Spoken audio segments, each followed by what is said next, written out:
अक्षधाम है। ತಾಯಿ ನಮ್ಕ ನಿಂತವಳೆ ಬೆನ್ನಾಗ ತಾಯಿ. ಜೊತೆ ಕೆಲಸ ಇಲ್ದಿರ ಇದ್ದೀನಿ, ಆಗ ಕೆಲಸ ಕೊಟ್ಟಿದ್ದಾರೆ. ಈಗ ಶಿಕ್ಷಕನಾಗಿ ಕೆಲಸ ಮಾಡ್ತೀನಿ ಗೌರ್ಮೆಂಟ್ ಸ್ಕೂಲಲ್ಲಿ. ಶಿಕ್ಷಕನಾಗಿ ಕೆಲಸ ಮಾಡಿದ್ರೆ ತಾಯಿನೇ ಕಾರಣ.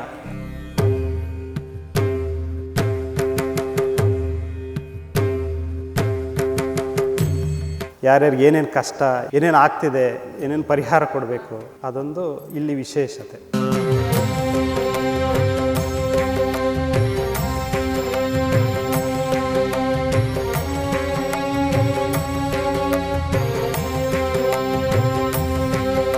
ಕರ್ನಾಟಕದಲ್ಲಿ ಇರುವಂತಹ ಎಲ್ಲ ಶಕ್ತಿಪೀಠಗಳಲ್ಲಿ ಒಂದು ಪ್ರಮುಖ ಶಕ್ತಿಪೀಠ ಆಗಿರುವಂತಹ ಚಕ್ರಚೌಡೇಶ್ವರಿ ದೇವಾಲಯದಲ್ಲಿ ನಾವಿದ್ದೇವೆ. ಇಲ್ಲಿ ಅಮ್ಮನವರ ಪವಾಡಗಳೇನು, ಇಲ್ಲಿನ ಜನರು ಯಾವ ರೀತಿಯ ಕಷ್ಟಗಳನ್ನು ಅಮ್ಮನವರಲ್ಲಿ ಹೇಳ್ಕೊಂಡಾಗ ತಾಯಿ ಆಶೀರ್ವದಿಸ್ತಾಳೆ ಅಂತ ಇಲ್ಲಿನ ಪವಾಡಗಳ ಬಗ್ಗೆ ಜನರನ್ನು ಕೇಳೋಣ, ಹಾಗೆ ಇಲ್ಲಿನ ಗುರುಗಳಲ್ಲೇ ವಿಚಾರಿಸೋಣ ಅಂತ ಹೇಳ್ತಾ, ಇದು TV4 ಕನ್ನಡ ಸುದ್ದಿವಾಹಿನಿಯ ವಿಶೇಷ ಕಾರ್ಯಕ್ರಮ ದೇಗುಲ ದರ್ಶನ. ನಾನು ಸಂಗೀತಾ ಭಟ್.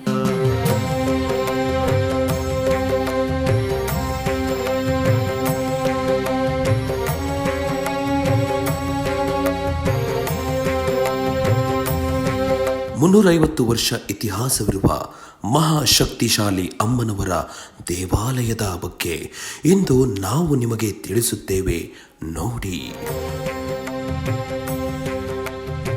ದೇವಾಲಯದ ಎದುರು ಅಶ್ವತ್ಥ ಮರವನ್ನು ನಾವು ಕಾಣಬಹುದು. ದೇವಾಲಯದ ಬಲಭಾಗದಲ್ಲಿ ಚಕ್ರಚೌಡೇಶ್ವರಿ ಅಮ್ಮನವರ ಸುಮಾರು 24 ಅಡಿ ಎತ್ತರವಿರುವ ವಿಗ್ರಹ ಮತ್ತು ಅಮೋಘವಾದ ದೇವಾಲಯವಿದೆ.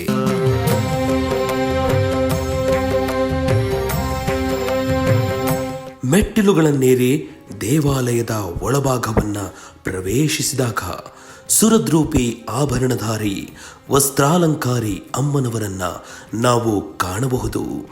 ಒಂದೇ ದೇವಾಲಯದಲ್ಲಿ 6 ಶಕ್ತಿ ದೇವರ ಆಶೀರ್ವಾದವನ್ನು ನಾವು ಪಡೆಯಬಹುದಾದಂತಹ ಶಕ್ತಿಪೀಠವೇ ನಾಗೇನಹಳ್ಳಿಯ ಚಕ್ರಚೌಡೇಶ್ವರಿ ದೇವಾಲಯ.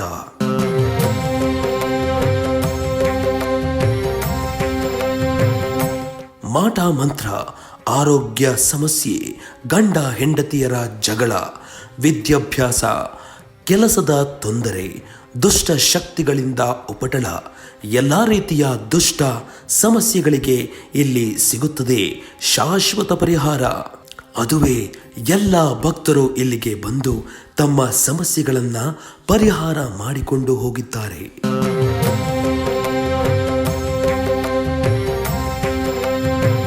ಇಲ್ಲಿನ ಗುರುಗಳು ಅಂಜನದಿಂದ ಬಂದಂತಹ ಭಕ್ತಾದಿಗಳ ಕಷ್ಟವನ್ನ ಕಂಡುಹಿಡಿದು ಅದಕ್ಕೆ ಪರಿಹಾರವನ್ನ ಹೇಳಿ ಭಕ್ತರ ಸಮಸ್ಯೆಯನ್ನ ನಿವಾರಿಸುವುದೇ ಈ ದೇವಾಲಯದ ಪವಾಡವಾಗಿದೆ. ಯಾವುದೇ ರೀತಿಯ ಬೆಲೆ ಬಾಳುವ ವಸ್ತುಗಳನ್ನು ಪೂಜೆಗೆ ಕೇಳದೆ ತೆಂಗಿನಕಾಯಿ, ನಿಂಬೆಹಣ್ಣು, ಮೊಟ್ಟೆ ಮುಂತಾದ ವಸ್ತುಗಳಿಂದ ಎಲ್ಲೂ ಪರಿಹಾರವಾಗದ ಸಮಸ್ಯೆ ಇಲ್ಲಿ ದೂರವಾಗುತ್ತದೆ. ನಿಮ್ಮ ಜೀವನದಲ್ಲಿ ದುಷ್ಟಶಕ್ತಿ, ಮಾಟಮಂತ್ರ, ಆರೋಗ್ಯ ಸಮಸ್ಯೆಗಳಿದ್ದರೆ ಇಲ್ಲಿಗೆ ಭೇಟಿ ನೀಡಿ ಸುಖಕರವಾದ ಜೀವನವನ್ನ ಪ್ರಾರಂಭಿಸಿ. ನನ್ನ ಹೆಸರು ಮುನಿಯಮ್ಮ. ಯಾವ ಊರಿಂದ ಬಂದ? ನಾವು ಮಾಲೂರಿನಿಂದ. ಎಷ್ಟು ವರ್ಷದಿಂದ? ನಾನು 30 ವರ್ಷದಿಂದ ಬರ್ತಾ ಇದ್ದೀನಿ. ಅಮ್ಮನವರ ಪವಾಡ ಅವರ ಅಪ್ಪ ಇದ್ದಾಗ ಒಂದು ಇಷ್ಟ ಗುಡಿ ಇತ್ತು. ಆವಾಗನಿಂದ ನಾವು ಬರ್ತಾನೆ ಇದ್ದೀರಿ. ಆ ಹುಡುಗನು ಚೆಂದಾಗಿ ಇಂಪಣ ಮಾಡಿದೆ, ಚೆಂದಾಗಿ ನಡೀತದ, ನಮ್ಮ ಕೆಲಸಗಳೆಲ್ಲ ಚೆಂದಾಗಿ ಆಗಿದೆ, ಒಳ್ಳೇದು ಮಾಡಿದೆ ತಾಯಿ. ಅಂದರೆ ಆ ತಾಯಿನ ನೋಡಬೇಕು ನಾವು. ಬರ್ತಾನೆ ಹೆಂಗೆ ಇದಾಗಲ್ಲ ಅಂತ ಇರ್ಕುಡ್ದು ತಾಯಿ ಕಾಪಾಡ್ತಾಳೆ. ಒಂದು ಸಲ ಬರೋದು 4 ಸಲ ಬಂದು ನೋಡಬೇಕು. ನಮಗೆಲ್ಲ ನೋಡಿ, ಮಗ ಹುಟ್ಟೇ ಇಲ್ಲ ಆವಾಗಿನಿಂದ ಬರ್ತೀನಿ ನಾನು. 30-40 ವರ್ಷದಿಂದ ಬರ್ತಾಯಿದ್ದೀನಪ್ಪ. ನಮ್ಗೆ ತಾಯಿ ಚೆಂದಾಗಿ ಮಾಡಿದೆ, ಚೆಂದಾಗದೆ. ಯಾಕೆ ಸುಳ್ಳು ಮಾತು ಹೇಳಬೇಕು? ನಮ್ಮನ್ನು ಕಾಪಾಡ್ತಾವಳೆ ಆ ತಾಯಿ. ಎಷ್ಟೋ ಕಷ್ಟಗಳಾಗಿದ್ನಿ, ಆವಾಗಿನಿಂದ ನನ್ನ ಕಾಪಾಡ್ತಾಳೆ. ನಮ್ಮ ಹೆಸರು ಉದಯ್ ಕುಮಾರ್ ಅಂತ. ಯಾವ ಊರಿಂದ ಬಂದಿದ್ದೀರಿ? ನಾವು actually pagoda taluk Rangasamudra. ನಾವಿರೋದಿಲ್ಲಿ ಕೇರ್ಪುರಮಲ್ಲಿ. But ಭಾಳ ವಿಶೇಷತೆ ಇದೆ.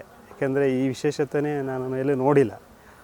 ಬಹಳ ಶಕ್ತಿ ಇದ್ದ ಈ ತಾಯಿ ಎಲ್ಲರನ್ನು ಕಾಪಾಡ್ತಿದ್ದಾಳೆ. ಈ ಶಕ್ತಿಪೀಠದಲ್ಲಿ ಪ್ರತಿ ಅಮಾವಾಸ್ಯೆಗೂ ಹುಣ್ಣಿಮೆಗೂ ಪೂಜೆ ನಡೆಯುತ್ತೆ. ಮಂಗಳವಾರ, ಶುಕ್ರವಾರ ಬಹಳ ಪೂಜೆ ನಡೆಯುತ್ತೆ. ಇವರು ವಿಶೇಷತೆ ಅಂತಂದರೆ ಶಕ್ತಿಪೀಠದಲ್ಲಿ ಬಹಳ ಅನ್ಯೋನ್ಯತೆಯಿಂದ ಇರ್ತಾರೆ. ಮತ್ತು ಪ್ರತಿ ಅಮಾವಾಸ್ಯೆಗೆ ಇಲ್ಲಿ ಜೋರಲ್ಲಿ ಪೂಜೆ ಮಾಡ್ತಾರೆ.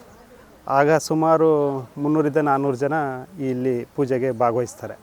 ಅದೊಂದು ವಿಶೇಷ. ಮತ್ತು ಹೇಳ್ತಾರೆ ಯಾರ್ಯಾರಿಗೆ ಏನೇನು ಕಷ್ಟ, ಏನೇನು ಆಗ್ತಿದೆ, ಏನೇನು ಪರಿಹಾರ ಕೊಡಬೇಕು ಅನ್ನೋದನ್ನು ವಿಶೇಷವಾಗಿ ಹೇಳ್ತಾರೆ ಇಲ್ಲಿ. ಅದೊಂದು ಇಲ್ಲಿ ವಿಶೇಷತೆ. ನಮ್ಮ ಹೆಸರು ವಿಜಯಕುಮಾರ ಸ್ವಾಮಿ. ಈ ದೇವಸ್ಥಾನ ನಿರ್ಮಾಣವಾಗಿ ಎಷ್ಟು ವರ್ಷ ಆಯಿತು ಮತ್ತು ಇದಕ್ಕೆ ಪ್ರೇರಣೆ ಏನು? ಪ್ರೇರಣೆ ಏನಂದರೆ ಇದು ಸುಮಾರು 300-350 ವರ್ಷ ದೇವಾಲಯ.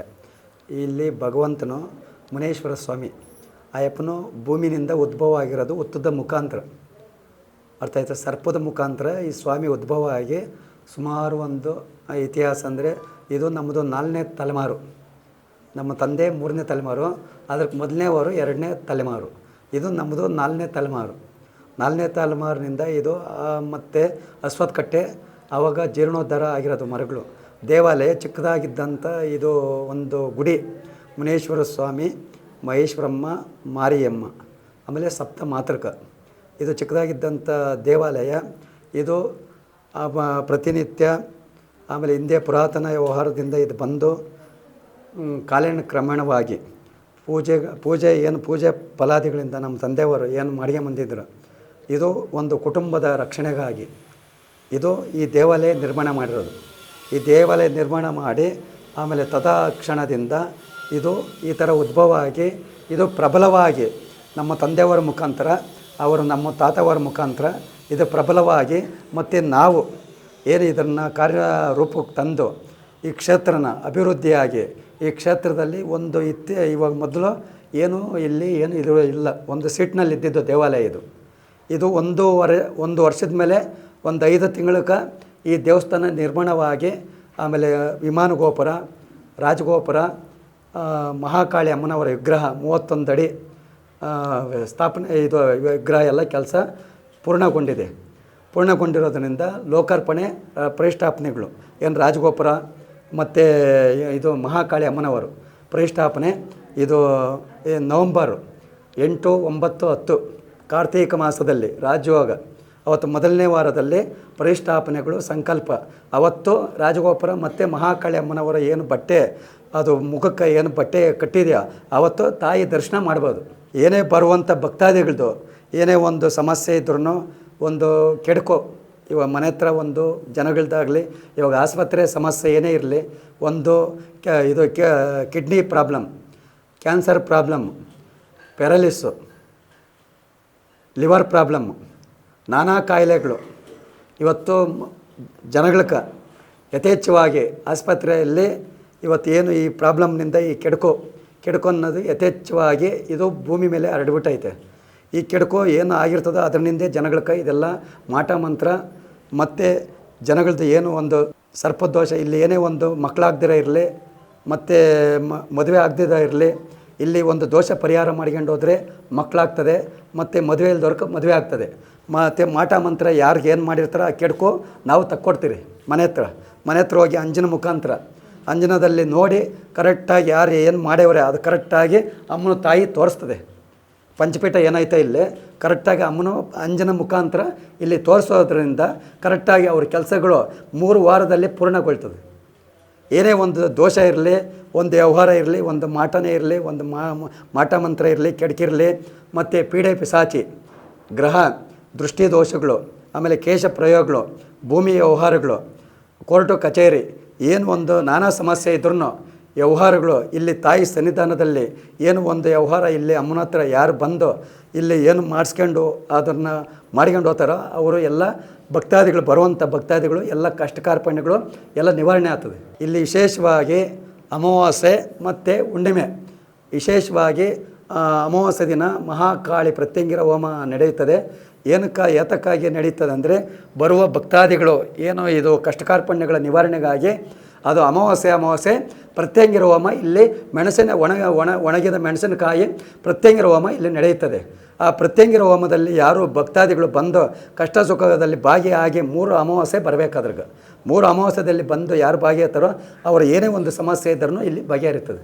ಇಲ್ಲಿ ಏನು ಅಂದರೆ ಭಕ್ತಾದಿಗಳು ತೆಂಗಿನಕಾಯಿ, ನಿಂಬೆಹಣ್ಣು, ಒಂದು ಈಬತ್ತೆ, ಒಂದು ಕೋಳಿ ಮೊಟ್ಟೆ ಇಷ್ಟರಲ್ಲಿ ಎಲ್ಲ ತನ್ನ ಎಲ್ಲ ಏನು ಏನೇ ಒಂದು ಸಮಸ್ಯೆ ಇದ್ರೂ ಇಷ್ಟು ಪದಾರ್ಥದಲ್ಲಿ ನಿವಾರಣೆ ಆಗ್ತದೆ. ಅದೆಲ್ಲ ಯಾರು ಹೇಳುತ್ತಾರೋ ಅದೆಲ್ಲ ಮೂಢನಂಬಿಕೆ ಅನ್ನೋದು ಸುಳ್ಳು.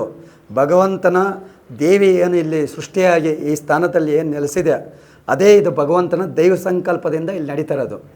ಜನ ಮೂಢನಂಬಿಕೆ ಅಂತ ಹೇಳ್ಬೋದು, ಇದು ಮೂಢನಂಬಿಕೆ ಅಲ್ಲ, ಇದು ದೈವ ಸೃಷ್ಟಿ. ಭಗವಂತನು ಇಲ್ಲಿ ಏನು ತಾಯಿ ಏನು ಚಕ್ರ ಚೌಡೇಶ್ವರಿ, ಮುನೇಶ್ವರ ಸ್ವಾಮಿ, ಮಹೇಶ್ವರಮ್ಮ, ಮಾರಿಯಮ್ಮ, ಕರಗದಮ್ಮ, ಸಪ್ತಮಾತೃಕ ಮತ್ತು ಮಹಾಕಾಳಿ ಅಮ್ಮನವರ ಏನು ಇಲ್ಲಿ ತಾಯಿ ಉದ್ಭವ ಆಗಿದೆ ಅದೇ ಇಲ್ಲಿ ನಡೆಯೋದು. ಜನದ್ದು ಇಲ್ಲಿ ಏನೋ ಒಂದು ಮೂಢನಂಬಿಕೆ ಅವರು ನಾನಾಚಾರ ಹೇಳ್ಬೋದು, ಆದರೆ ಜನದ್ದು ಇಲ್ಲೇನು ನಡೆಯೋದಿಲ್ಲ. ಇಲ್ಲಿ ತಾಯಿದೆ, ತಾಯಿ ಏನು ಹೇಳ್ತದೆ ಅದೇ ನಡೆಯೋದಿಲ್ಲ. ವಾರದಲ್ಲಿ 4 ದಿನ ಮಂಗಳವಾರ, ಶುಕ್ರವಾರ, ಗುರುವಾರ, ಭಾನುವಾರ, ಅಮಾವಾಸ್ಯೆ, ಹುಣ್ಣಿಮೆ ಪ್ರತಿನಿತ್ಯ ಬೆಳಗ್ಗೆ 11 ಗಂಟೆಗೆ ಮಹಾಮಂಗಳಾರತಿ ಆಗುತ್ತದೆ. ಮಹಾಮಂಗಳಾರತಿ ಆದ ತಕ್ಷಣದಿಂದಲೇ ಆಮೇಲೆ ರಾತ್ರಿ 8 ಗಂಟೆ ತನಕ ಇದು ನಾವು ಅಂಜನ ಮುಖಾಂತರ ಭಕ್ತಾದಿಗಳಿಗೆ ಅದನ್ನು ನೋಡಿ ಕರೆಕ್ಟಾಗಿ ಪರಿಹಾರ ನಡೀತದೆ. ಪ್ರತಿನಿತ್ಯ ಅಮ್ಮನವರ ಪೂಜೆ ನಡೆಯುತ್ತದೆ.